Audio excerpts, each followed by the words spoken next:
Күренсіз хөрмәтле телевизор караучыларыбыз, эфирда яңалыклар чыгарылышы, студияда мин Эльвира Камалетдинова.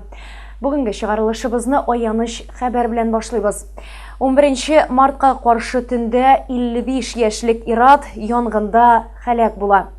Янгын Тырыш авылындагы Октябрьнең 70 еллыгы урамындагы шәхси йортта чыга. Әмма янгын сөндерү бүлекләре янгын чыгу турында хәбәр алмыйлар. Нәтиҗәдә аяныч хәл, ир кешенең гомере өзелә. Янгын чыгу сәбәпләре ачыклана.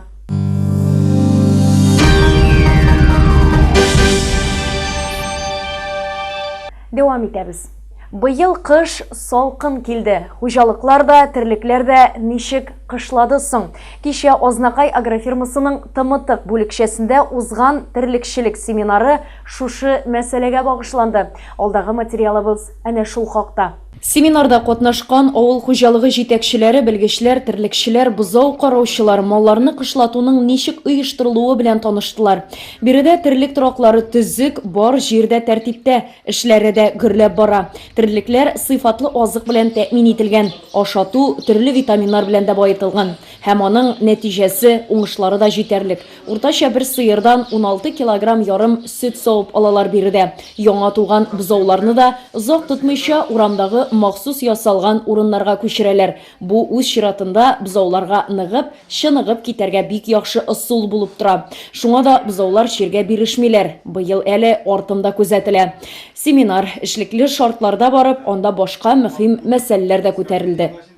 Хәтер ул мәңгелек. Күптән түгел шәһәребезнең беренче урта мәктәбендә Бөек Ватан сугышында катнашкан, шушы мәктәптә эшләгән ветераннар хөрмәтенә истәлек тактасы ачылды. Без сугышны күрмәсәк тә, ишетеп күп беләбез. Әби, бабай сөйләвеннән, кинолардан күрәбез. Кайгы, сагыш михнәтләрне ул буын күп кичергән. Әбием әле хәзердә чыгара алмый исеннән. Яукырында башларын салган һәм исән сау сугышта калып арабызда яшәүче, эшләүче ветераннарга без бүген яшь буыннар рәхмәт сүзләребезне җиткерәбез. Әлеге чарада район башлыгы урынбасары Роза Галиева һәм ветеран укытучы журналист Нәсимә Камалиева катнашып, үзләренең хис кичерешләре белән уртаклаштылар. Минем үземнең әти Хамзин Халaf Хамзич бу мәктәптә башта урта белем алып, яңадан сугыштан кайтканнан соң башка мәктәпләрдә эшләгәннән соң 20 ел монда директор булып эшләде. Кергән вакытта сез күрәсез бит инде мемориаль такта куелды. 3 ел элек biz география буенча иң әйбәт укучы, билимгә омтылучы, фәнне үзләштерүгә кызыксынучы балаларга без премиялар керттек. Алла бирсә, бу елда соңгы кыңгырау бәйрәмендә географияны иң әйбәт белүче укучыларны үзебезнең гаилә исеменнән бүләкләрбез дип торабыз.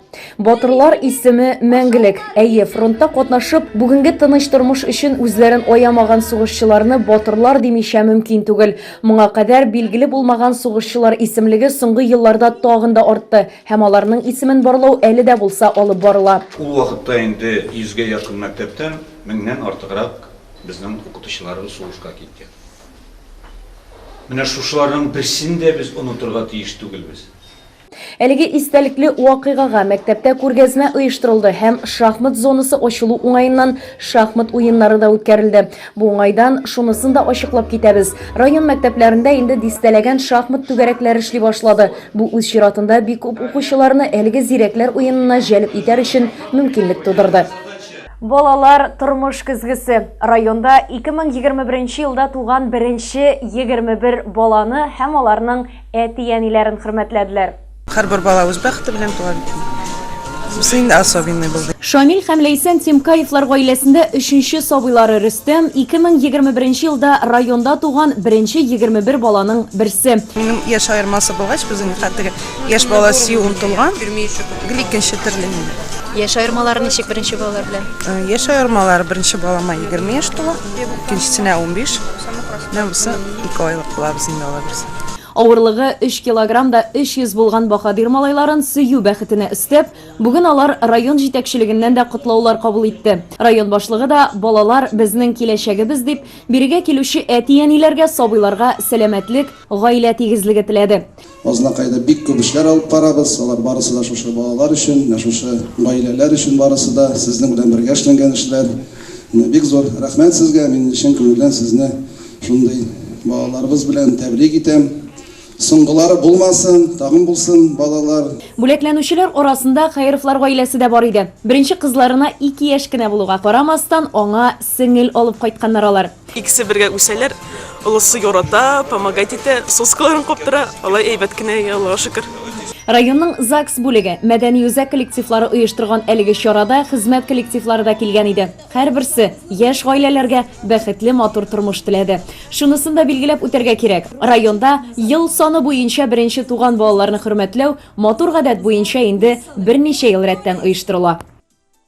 Шушы көннәрдә генә шәһәребезнең Төбәкне өйрәнү музеенда атларга, аргамакларга багышланган татар аргамагы күргәзмәсе эшли башлады. Күргәзмәгә 100дән артык рәссам хезмәте картиналар куелган һәм анда татарның нинди генә атлары, аргамаклары тасвирланмаган.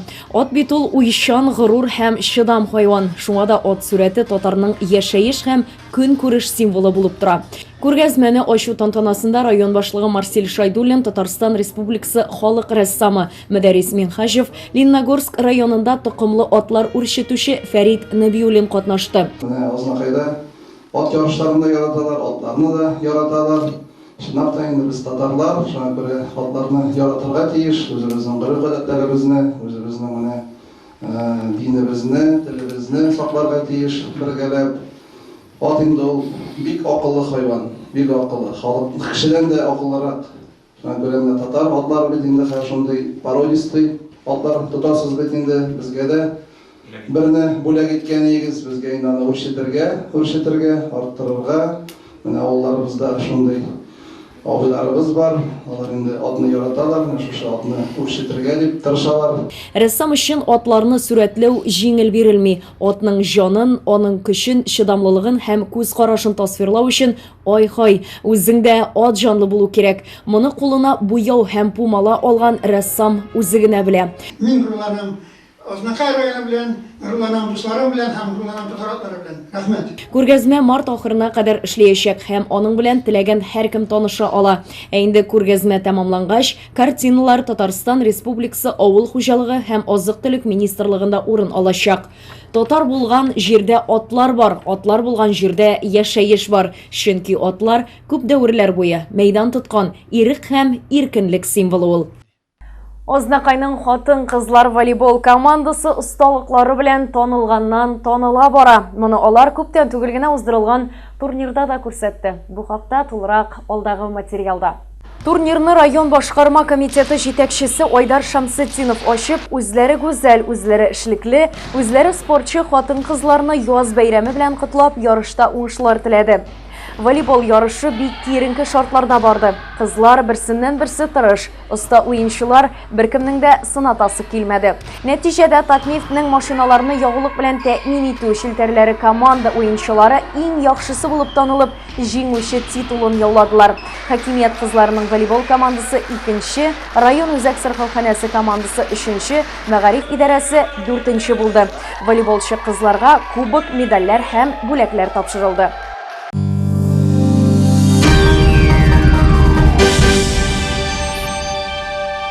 Бу атнада халкыбыз арасында бик матур бәйрәм май чабу кыймак бәйрәме узды.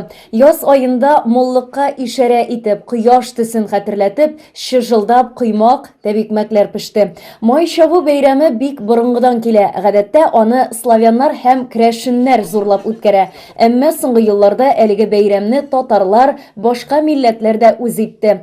Төрле халык вәкилләре бер-берсенә кунакка йөреп, кыймак белән сыйланалар. Бүген шундый күңелле бәйрәм Мая газетасы редакциясендә дә узды. Мая хезмәткәрләре үз укучыларын әнә шулай чәй табыны артында кыймак белән сыйладылар. Инде үзе тәмле, үзе челтәрле кыймак рецептын безгә реклама белгече Зөлфия Шәрипова тәкъдим итте. Игътибар белән тыңлагыз. Шыннан да минем кыймакларым тәмле чыга. Мин рецепт белән сезнең белән бүлешәм. 3 йомыркага чиметеп кенә тоз салам, 1 аш кашыгы шикәр комы салам, 1 стакан сөт өстим. Аннан соң бөтенесен дә тугълыйм, 1 стакан ярым мин он салам. Булгатам бөтенесендә 1 стакан сөт салам, 1 аш кашыгы үсемлек мае белән 1 стакан кайнап торган су салам. Бөтенесендә тугълыйм. Камыр бик сыйык чыга һәм пропорциялар монда сакланган булачак. Бер дә өстәргә кирәк түгел. Бик тәмле булсын кыймакларыгыз, ашларыгыз тәмле булсын. Шушының белән сезнең игътибарга әзерләнгән материалларыбыз тәмам, ялларыгыз күңелле һәм файдалы үтсен. Исән-имин булыгыз.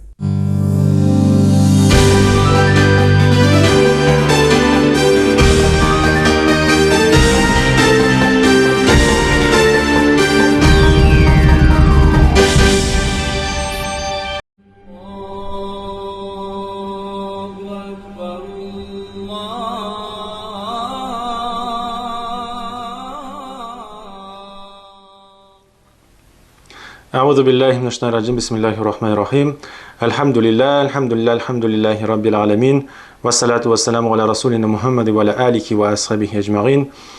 Allah subhanahu wa ta'ala bizning şuшы qilgan iki juma arasında qilgan izgi amallarimizni qabullardan qilsin. Hamda xata kemşikler bo'lgan bo'lsa, xata kemşikni kechirsin inshaalloh.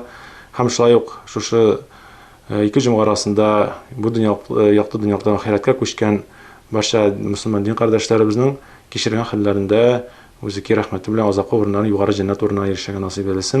Assalomu alaykum va rahmatullohi va barakatuh.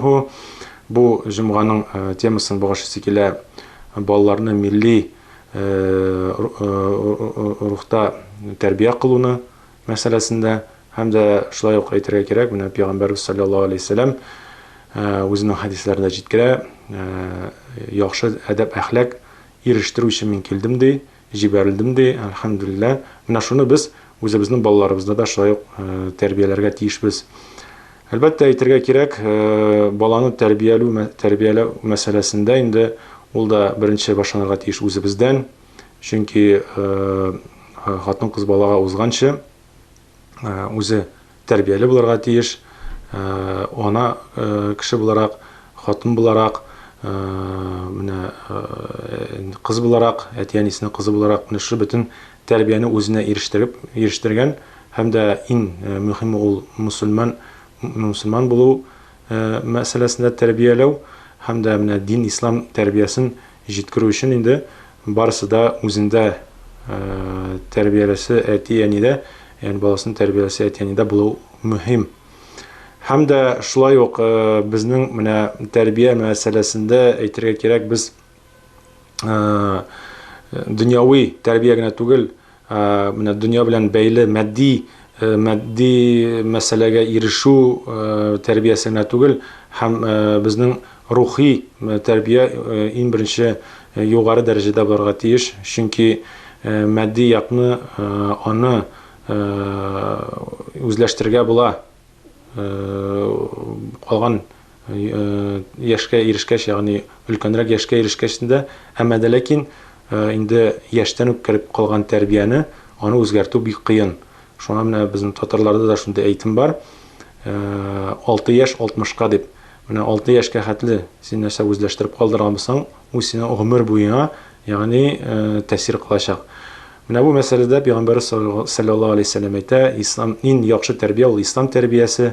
Hamda shulay 7 yoshdan bolalaringizni namozga o'rgatasiz, hamda 10 yoshda endi ularga kisada olasiz, ularni ashulana olasiz, namoz o'qimasalar deb mana shunday bizga tarbiyada islom tarbiyasini bizga yetkazib qoldirib payg'ambarimiz. Hamda shulay mana bir g'alim aytuv bo'yicha yatim bola ul atiyanisiz qolgan bolalarni tugildi. Atiyanining ixtiborsiz qolgan bola da yatim bola deb sanarga bo'ladi. Ya'ni bugungi kunda agarda biz tushunib qaraymiz ekan, bizning bolalarimizni kim tarbiyali, ham nechik tarbiyalanar ekan so'rab bersak, agarda bizning turmushimiz bog'li ekan, maddiga erishuv, ya'ni o'xsha ishlab oilani to'yindirug'ina bizning butun maqsad shunlardan bog'li ekan, biz o'zimizning bolalarimizni tarbiyalarga үзебезнең вакытыбыз калмый. Ничек иттереп, ягъни әгәр дә әти кеше эшкә чыгып киткәндә балалар җоклый икән, кайтып кергәндә балалар җоклый икән, ял көннәрендә әбиткә хәтле җоклый икән, теге үзе көч җыер өчен дип, һәм монда тәрбияләргә, балаларга, ягъни вакыт игътибар калмый. Монда бер кыскана шундый үзебез өчен сынау үткәрә алабыз. Әгәр дә өйгә кайтып кергәндә безне балаларыбыз каршы алмый икән, хәлләрне сорап, кочаклап һәм каршы алмый икән, бу инде безгә бер нәтиҗә нинди, ягъни балаларыбызга үзебезнең җылылыгыбызны җиткерә алмадык. Әгәр дә без үзебезнең җылылыкны җиткерә алмыйбыз икән, алар аны башка урыннан алалар.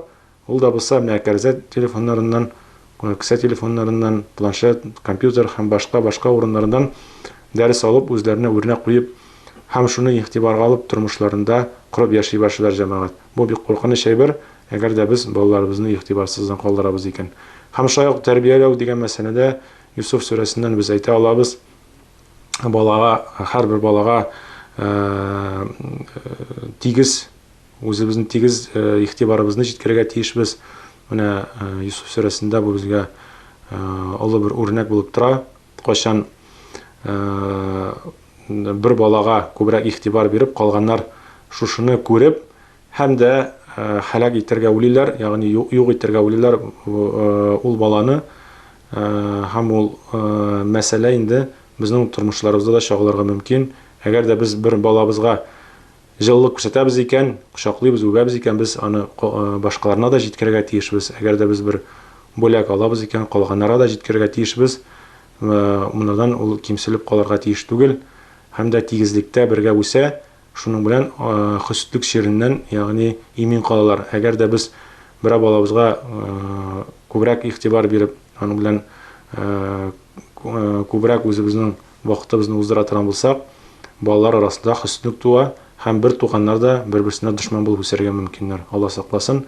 Шуңа күрә безнең бу мәсьәләдә инде тигезлек булырга тиеш, һәм шулай ук менә безнең әйтергә кирәк, әгәр дә ислам дин тәрбиясеннән карасак, борынгы вакытта, ул асманчылык вакытта без аны менә тарихи ул мәсьәләне Төркияләрдә күрә алабыз. Кайберсенә бәлки сорау да бирәләр, нигә мәдрәсә кырында зиярат тора дип әйме? Ул шундый ук олы мәгънә белән кырыла торган булган, ягъни бала мәдрәсәгә килгәч күрә торган булган үзенең азакы урынын һәм аңлый торган булган кая барасын. Бу дөньялыктагы ниндидер бер иллюзия белән, теге шайтанның бер вәсвәсәсе белән яшәми торган булган, ул аңлаган, әгәр дә анарга бирелсә, шайтанның вәсвәсәсенә, шушы теге фәни бер тормышка, ул азагы аның азагы хәерсез була, ягъни һәм үзенә шуны зыян күрергә мөмкин аңлый торган булганнар. Менә шуннан чыгып нәрсә дип әйтергә кирәк, безнең бүгенге көндә инде үзебезнең җирлекләрдә без андый мәсәлән күрмәсәк тә, әмма дә ләкин мисалны күрмәсәк тә, әмма дә ләкин без үзебезнең менә әби бабаларыбыз күмелгән, бәлки әти-әниләребезнең күмелгән урыннарга барып, балаларга шушыны җиткереп, менә улым, кызым, менә шушындый хәл, без бу дөньялыкка вакытлыча килдек, һәм дә без шушы дөньялыктан ахирәткә күчәчәкбез. Безнең азакы урыннарыбыз шушы дөньялыкта, ул менә шушында зияратта, кабердә, һәм дә менә шушыны агынап үсә икән, бала бөтен әйбергә карата җаваплылыгы артачак. Чөнки менә шушыны үзләштермәгән һәм шуны үзенә беркетмәгән бала киләчәктә олы булып үскәч, бөтен тормышы кырылачак шундый рәвештә, бөтен әйберне алып калырга, ансыз ахирәткә күчкәч нәрсә булган, аннан соң бит хәзергесе белән генә яшәү мәсьәләсенә төшенеп калалар. Бу бик куркыныч әйбер, чөнки өстләрендә җаваплылыкны сизми кеше, һәм шуның белән кеше өстеннән дә йөрергә, кешегә дә зыян китәргә мөмкин. Менә шул сәбәпле инде без балаларыбызга бигрәк тә менә үзебез үзләштереп, ул мәсьәләне менә хәтта мусульман кардәшләребезгә әйтсәк тә, менә син балаңа мәсәлән шундый гыйлем җиткерәсеңме, ничек иттереп җеназа намазы укырга, ничек иттереп кәфеннәргә, ничек иттереп мәйтне җуырга. Чөнки мәйт җан биргәчтен ул әйтер ди, критериендәге җан әйтеп торыр, тәм белән йомшак кына тигез дип, каты басмагыз дип әйтеп торыр.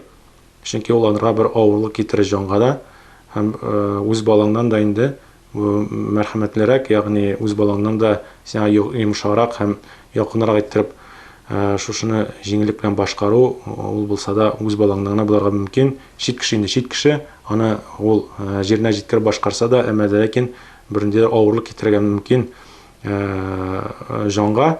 Һәм дә менә шушы мәсьәләләрне инде без үзебез үзләштереп, балаларыбызга җиткереп, һәм дә дөрес тәрбия биреп, менә Пәйгамбәребезнең дә әйткән хәдисләрендә, ягъни балага улы мирас ул әдәп әхлак җиткереп калдыру, мал түгел дигән. Шуңа күрә малга ирешә ала, әдәп әхлакка инде үзеңне үзгәртү кыен була. Шул сәбәпле без менә әгәр дә үзебез яклап балаларга җылылык күрсәтеп, тәрбия кылып, хәтта нинди яшендә булса да ул аны игътибардан калдырмыйча үзебезнең вазифаларыбызны башкарсак, әлхәмдүлилләh, безнең киләчәгебез дә яхшы булыр. Әлхәмдүлилләh, балаларыбыз да тәрбия тәртипле була, һәм милләтебез дә көчле, ныклы булыр иншалла. Барчаларыбызга да исәнлек, саулык, тазалык теләп, балаларыбызга дөрес тәрбия биреп, үзебезне балаларга үрнәк итеп күрсәтеп, дөрес итеп, матур итеп яшәргә насыйп итсен. Ассаламу алейкум ва рахматуллахи ва баракатуһ.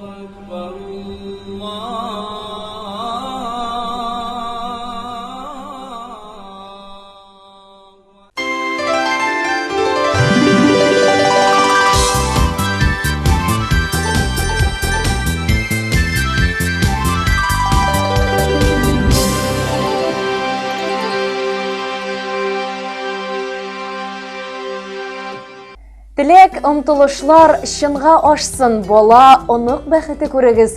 Бүгенгедәй шат елмаю белән балкып торсын һәр чак йөзегез. Исәнмесез, хөрмәтле телевизор караучыларыбыз, эфирда бәйрәмегез котлы булсын тапшыруы. Иң матур теләкләрне бүген дә матур җырларга төреп, сезнең хөрмәткә яңратырбыз. Инде иң беренче тәбрикләү хаты үзенең матур бәйрәмен, юбилейын билгеләп үтүче Гөлсем апа Садыйковага юлланыр. Хөрмәтле Гөлсем апа, сезне экраннар янына якынрак дәшәбез. Язлар гына бүләк итәдер ул бу дөньяга синдәй затларны. Тәбрикләүләргә кушып кабул итче күңелдәге барлык назларны. 12 март көнне безнең кадерлебез Әсәй авылында туып үскән Садыйкова Гөлсем Ринат кызының гомер бәйрәме 60 яшьлек юбилее. Кадерле әниебез, әбиебез, тормыш иптәшем, хөрмәтле кодагыебыз, сине шушы иң зур, шатлыклы бәйрәмең белән, җан тибрәлешең яктылыкка омтылып, дөньяга килгән көнең белән котлыйбыз. 60 яшь шул ни бары 60 кыш, 60 җәй һәм 60 яз гына. Йөзләреңдә нур уйнап торганда синең өчен әле ул гомереңнең җәе генә. Әле аның көзе дә, кышы да кабат әбиләр чуагы да булыр. Матур юбилей белән котлап, изге теләкләрне юллыйбыз. Күтәренке күңел, рух ныклыгы, зур уңышлар сиңа телибез. Киләчәгең җырдай матур булсын, күтәренке булсын гомерең, шиң мәзгилләргә тиң булып, күңелең көр һаман яшь булып, гомерләрнең кадерен белеп, яшә җирдә куанып. Безнең өчен син идеал. Кадерле әни, әби, тормыш иптәшем, кодагыебыз, без сине барыбызда бик яратабыз. Сокланырлык илһам алып, елмаюны көтеп алабыз. Сиңа рәхмәт сүзен әниебез белдерәбез туган көнеңдә. Үстердең син безне кеше итеп, олы рәхмәт барсы эчендә. Киләчәктә дә балаларыңнан, аныкларыңнан игелек, шәфкать күреп тормышка сөйгенеп яшәргә язсын. Күк йөзендә шиксез күп йолдызлар, иң яктысы фәкать син генә. Җир йөзендә күпме кеше яши, иң кадерлесе безгә син генә. 7 март көнне безнең әтиебез, бабабыз, кодабыз белән Гөлсем Ринат кызы һәм Инсаф Мисхәт улының бергә тормыш итүләренә дә 40 ел. 40 ел кулга кул тотынып, бар булбылдай тормыш итәсез. Авыр чакта аумас терәк булып, гомер йомгакларын сүтәсез. Ә без сезгә карап сокланабыз, ихтирамлы сезгә карата. Лаек парларның сез иң гүзәле, сезне күңел шуңа ярата. Нинди бәхет шешкә шал кірсе дә, әти, әни, құдағи дейіп дәшәбіз. Бізгә терәк оныкларга шатлык булып озын-узак бергә яшәгез. Сине хөрмәт иткән тормыш иптәшең Инсаф, улың Илфак, киленең Диана, құдағиың Фәния, кызың Гүзәл, кияуң Рауил, оныкларың Самина, Софи, Асел, құдағиың Фәния, құдаң Вахид тиелде котлау хатында. Хөрмәтле Гөлсем апа, юбилейгыз котлы булсын. Гаиләгезнең якты кояшы булып, алга табада балкып кына яшәгез. Күзләрегездән шатлык нуры бер вакытта да сүнмәсен, сүрелмәсен дигән теләкләрдә калабыз бездә.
Хөрмәтле Гөлсем апа, экраннар яныннан китәргә ашыкмагыз. Алдагы котлау, алдагы матур теләкләрдә сезнең хөрмәткә яңгырый.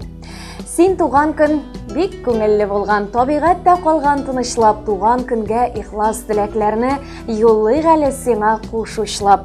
Кар бураннар дурласа да, язларның назларына күп калмаганны искәртеп, кояш нуры күңелләргә җылылык өләшкәндә дөньяга килеп, күңеленә дә нәкъ шушы мизгелләрнең матурлыгын җыйган, ачык йөзле, ярдәмчел, кешелекле, кадерле һәм якын кешебез туганыбыз Әсәй авылында туып, Әсәйдә яшәүче апабыз Садыйкова Гөлсем Ринат кызының бүген 12 мартта туган көне, 60 яшьлек юбилейы. Кадерле туганыбыз, бүгенге көндә син барыбыз өчен дә кадерле, кайгыртучан, киң күңелле, ягымлы, хөрмәтле, ярдәмчел, кунакчыл, ачык йөзле, олы йөрәкле туган бит. Без сиңа карап сокланабыз. Барлык яхшылыкларың өчен дә зур рәхмәт сиңа. Киңәшләрең, изге гамәлләрең, сабырлыгың, ярдәмең белән үрнәк булып, бердә авырмыйча, безнең өчен гел сөенеп арабызда мәңге яшә.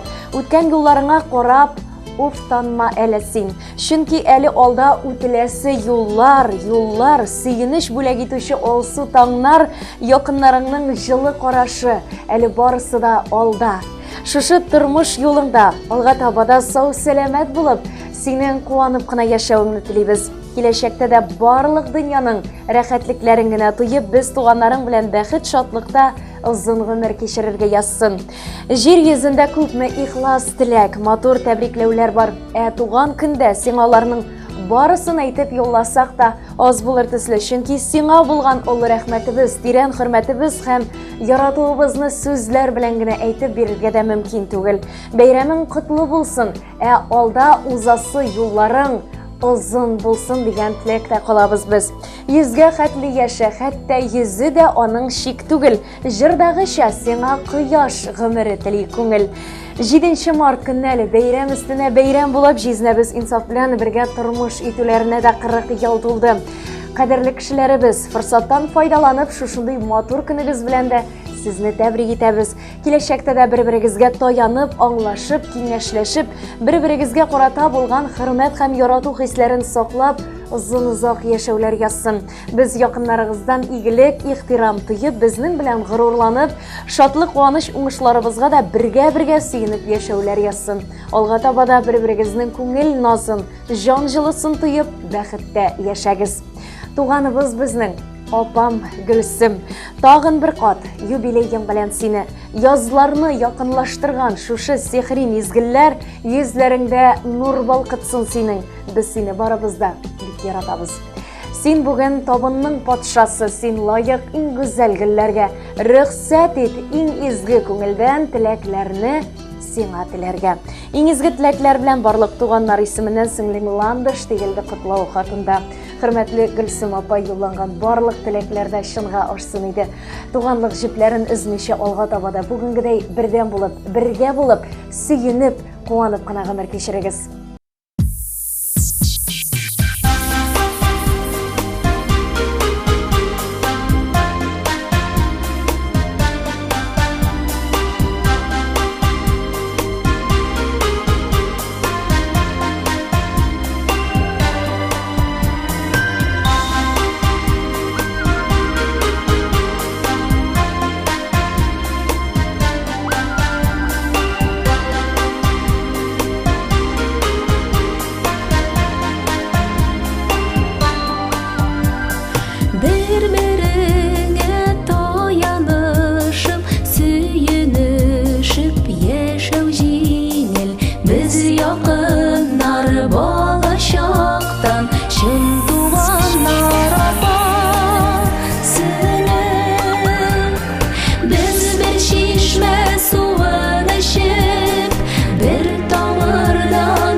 Күңел түреннән чыккан ихлас тәбрикләү сүзләре, матур котлаулар үзенең туган көнен билгеләп үтүче Роза апа Хайдарова хөрмәтенә юлланыр.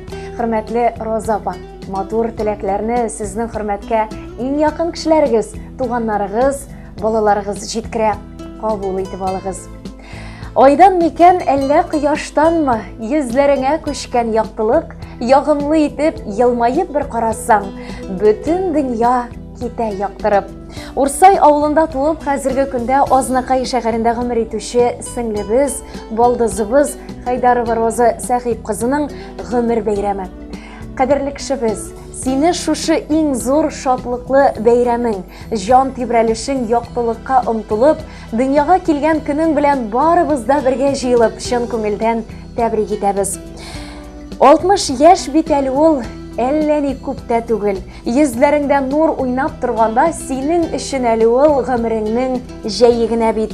Әле аның көзе дә, кышы да, әле алда кабат әбиләр чуагы да булыр. Сеңлебез Роза, сиңа бездән барыбыздан да бер генә теләк. Ул әлбәттә саулык. Әтән сихәтлеге ул озын гомер, шатлык һәм күңелеңдәге илаһи нур тамчысы.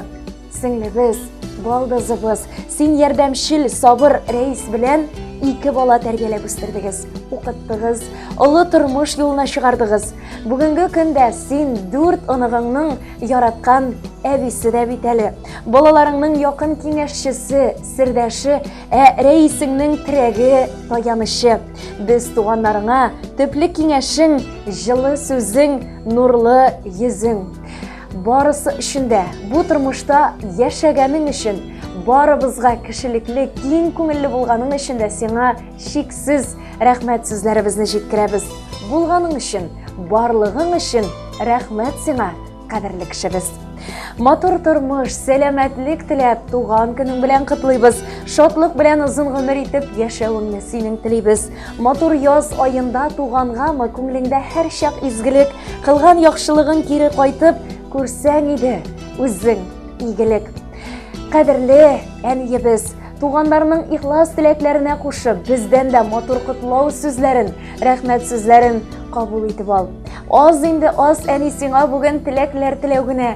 Син бит бу дөньяда безнең өчен бер генә, берәү генә. Синең кебек әниләр бүтән юктыр ул бу дөньяда. Син безнең киңәшче дә, терәк тә, таяныч та. Әтиебез белән безне кадерләп үстергәнегез өчен. Бүгенге көндә безгә генә түгел, балаларыбыз, сезнең оныкларыгыз өчен дә җан атып яшәгәнегезгә тирән рәхмәтебезне белдерәбез. Әни, бүген синең туган көнең. Кабул итеп ал бездән изге теләкләрне. Күңел җылыбыз, яратуыбызны тоеп, озын-узак яшә әле. Иң матур теләкләрне, ихлас тәбрикләү сүзләрен яратып, хөрмәт итеп, туганнарың һәм балаларың җиткерде диелде әлеге ихлас тәбрикләү хатында. Хөрмәтле Роза апа, теләкләргә кушылып, без дә сезгә иң мөһиме саулык, сәламәтлек һәм күңел тынычлыгы телибез. Якын кешеләрегезнең барлык котлау сүзләре дә чынга ашсын иде.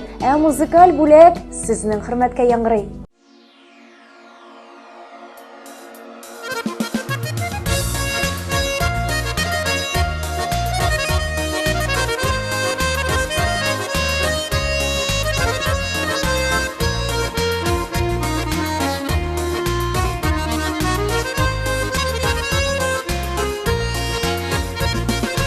Ömürlerde oyдар yılдар Hanay onu сәгать минуттар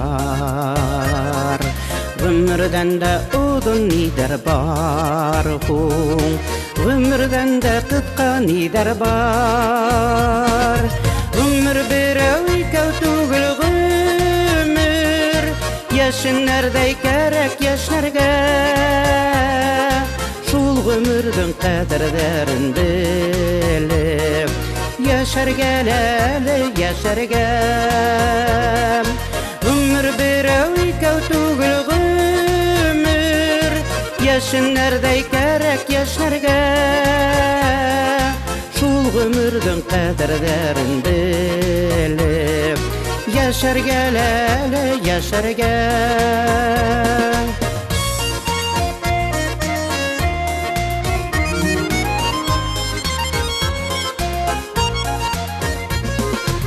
Ой bilmeybiz onun kaderlerin Yugurip kenne utip gittavul Yüdü bizge yayır sırtlar hala Sesi bizge saldar kertavul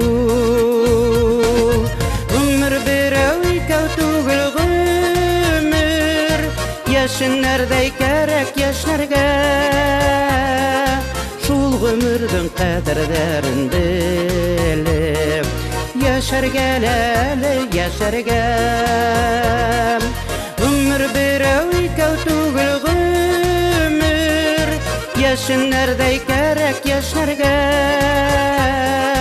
Şul ömürdün kaderlerin bilip Yaşar geleli yaşar gel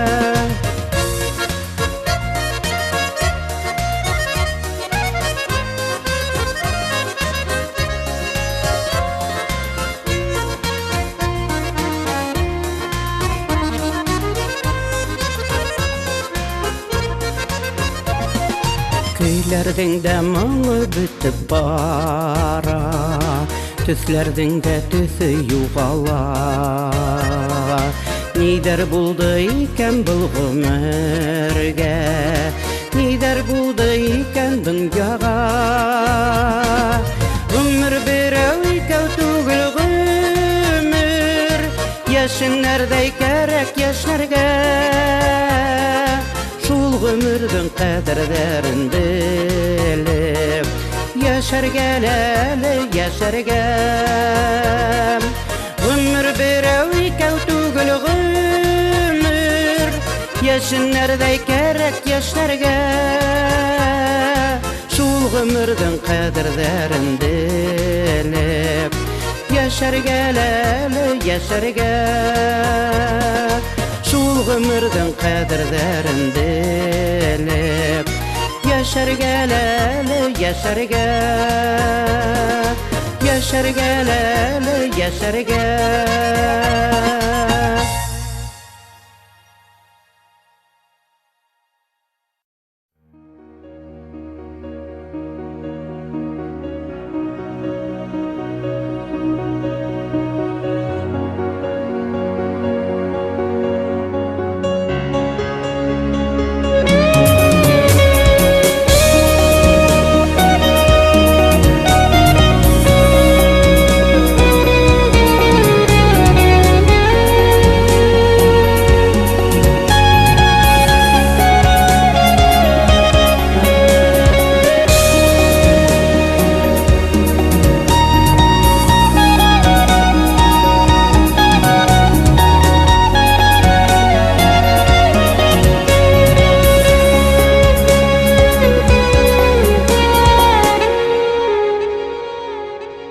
Bir yaş görem düşlerimde Enisinin suretini Saklayım köngel türlerinde Nazlap eytken sözlerini Enniyim, enniyim Nuru balkısın yüzlerinde Üstürgen yakın kışım Köngelim türlerinde Enniyim, enniyim Nuru balkısın yüzlerinde Üstürgen yakın kışım Köngelim türlerinde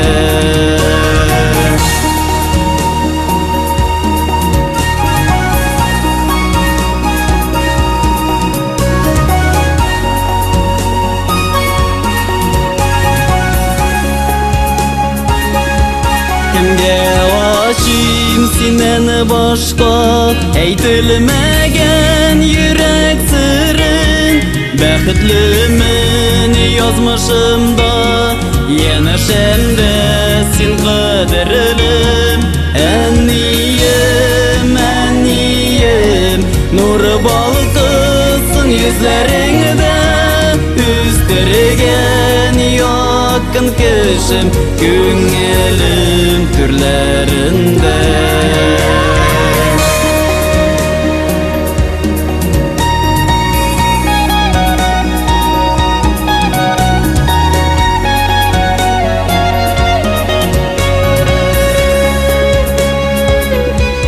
bu жерде син битенiyim Alıştırmaz kaderli can İsen sağ ütsin gümürün Yaşa balıkıp koyaş sınman Enniyim Nuru balıkısın yüzlerinden Üstürgen yakın kışım Güngülüm türlerinde Enniyim Nuru balıkısın yüzlerinde Üstürgen yakın kışım Güngülüm türlerinde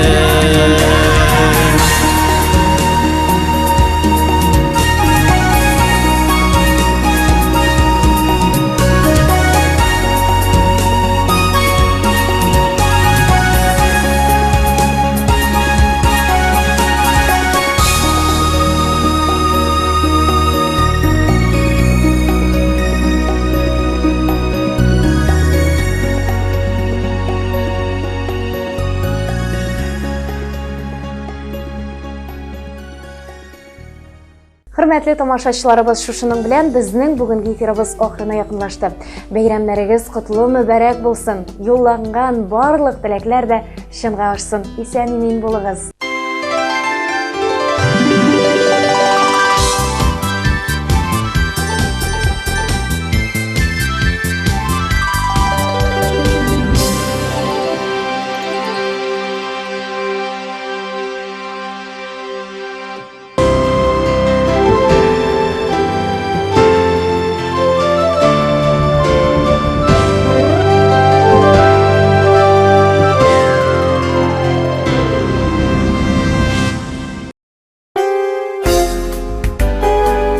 Внимание, встречайте! Открылся новый магазин детской обуви «Юпик».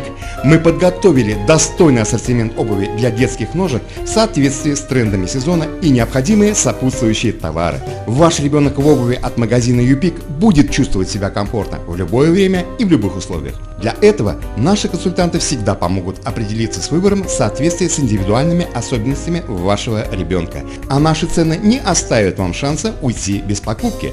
Кстати, уже действует скидка 35% на весь зимний ассортимент. Магазин «Юпик» – главный по детской обуви. Ознакаево, Ленина 24, телефон 8 917 261 00 58. Именная ложка – безусловно отличный подарок на праздники и будни. В торговом центре «Шифа» заработал отдел именных подарков для самых любимых. Наши приборы смогут украсить ваш стол и послужат прекрасным подарком на долгие годы. У нас в ассортименте только качественные ложки российского производства. Также оперативно выполним коллективные заказы. Ждем вас по адресу Ознакаево, торговый центр «Шифа», улица Нефтяников, 33, телефон 8 987 173 63 95.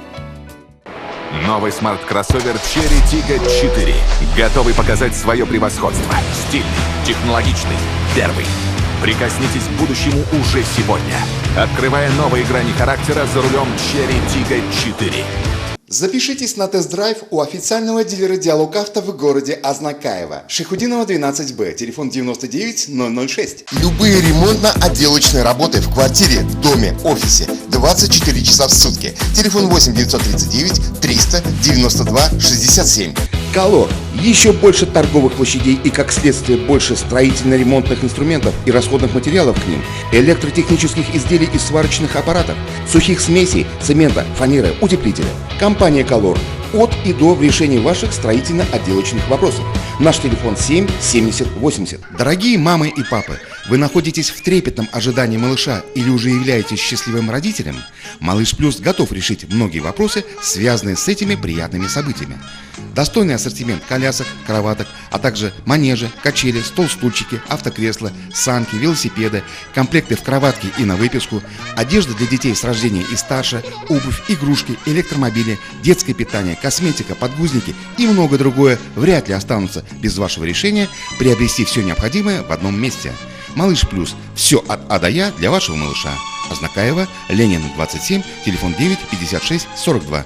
Ежедневные рейсы в Альметьевск от пассажирского агентства «Мандарин», генерального транспортного партнера ТНТ Азнакаева. Отправление из Азнакаева в 6, 6:30, 7, 8, 9, 10, 11, 13, 14, 15, 16, 17 и 18:00.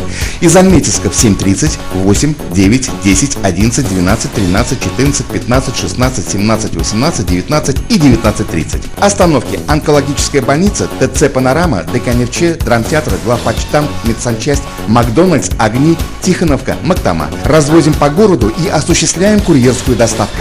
Магазин «Строймаркет» предлагает новую линейку товаров в своем ассортименте, а именно все необходимое для оборудования бани, банные печи, газовые горелки, дымоходы и комплектующие элементы к ним, а также деревянные изделия для отделки и оснащения внутреннего интерьера помещения бани. Традиционно мы сохраняем широкий ассортимент строительно-отделочных материалов, различных инструментов для ремонта, лакокрасочных изделий, грунтов, шпатлевок, расходных материалов для подвода воды и всего самого необходимого в хозяйстве и быту. Магазин «Строймаркет» – ваш надежный и выгодный партнер в строительстве и ремонте. Наш адрес – улица Гагарина, 2А, телефон 8 917 913 27 70.